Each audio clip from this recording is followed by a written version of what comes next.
British Freemasons went underground and now rarely march in view of the public.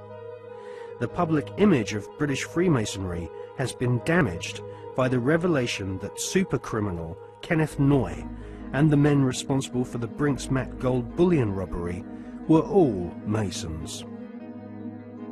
As Prime Minister, Tony Blair has frequent meetings with the Queen. She herself is Grand Patroness of International World Freemasonry, which has its Grand Lodge of England headquarters near Drury Lane in London. The British government employs a huge number of civil servants, magistrates, judges, solicitors and officials, which have all historically been Freemasons. The deceased author of The Brotherhood, Stephen Knight, says that penetration of Freemasonry into the British establishment goes way beyond policemen and parish councils. Knight says that the Palace of Westminster, home to the British Parliament, is used as a meeting place for at least 2 Masonic lodges. One of these lodges is called the New Welcome Masonic Lodge, which regularly hosts blood-curdling rituals and ceremonies inside the Palace of Westminster.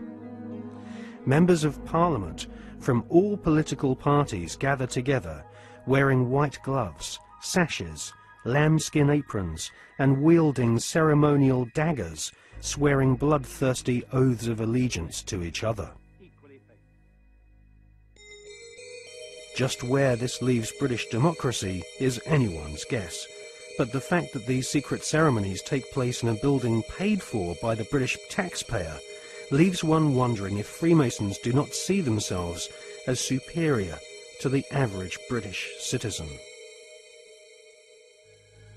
Many researchers claim British Prime Minister Tony Blair is a high-ranking 33rd degree Freemason. This is the highest rank of Mason, and this elite cabal of British Freemasonry has its own headquarters at number 10 Duke Street, which some claim is connected to number 10 Downing Street via a secret underground tunnel. Inside the Duke Street headquarters of the Supreme Council of the 33rd degree, there is a red room, a black room, and a chamber of death, which Masons use for macabre rituals based on ancient Jewish mysticism and Enochian magic. Once initiated into the 33rd degree, Masons are told they are superior beings, and the human population are referred to as being profane goyim, which means cattle. If Tony Blair is indeed a 33rd degree Freemason, then he is following in the footsteps of previous Prime Ministers, who have all been members of either Freemasonry, the Knights Templar, or the Round Table, which was started by Sir Cecil Rhodes following his economic conquest of Zimbabwe during the 19th century. Winston Churchill was also a 33rd degree Freemason, initiated into the Studholme Lodge at the headquarters of the 33rd degree in May 1901. Winston Churchill was also a member of the Order of Druids, who often meet at Stonehenge during the spring equinox, whilst members of the British public are forcibly restrained from this ancient megalithic site by thousands of police officers. The ancient Druid rituals at Stonehenge can be considered harmless when compared to the murderous, satanically inspired ceremonies of Freemasonry. Most Freemasons do not progress beyond the first 3 degrees, or exams of initiation. These are often called the blue degrees. In fact, many Masons do not even realize that beyond the 3rd degree of Master Mason, that there are higher degrees. The higher degrees of Freemasonry are almost exclusively populated by men of aristocratic lineage, or ex-officers of the armed forces. In all, at any one time, there are no more than a few dozen men who reach the 33rd degree. As they pass each ritual test, the ceremonies become more bizarre and include symbols which can be found in ancient Egypt, with initiates being given pompous titles such as sovereign, prince, or knight.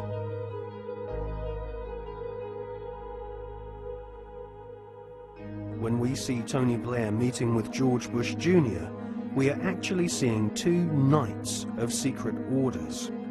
Blair is rumoured to be a sovereign knight of Malta, whilst Bush is confirmed as being a knight of Eulogia, his title bestowed upon him whilst laying in a coffin at the Skull and Bones Secret Society headquarters at Yale University.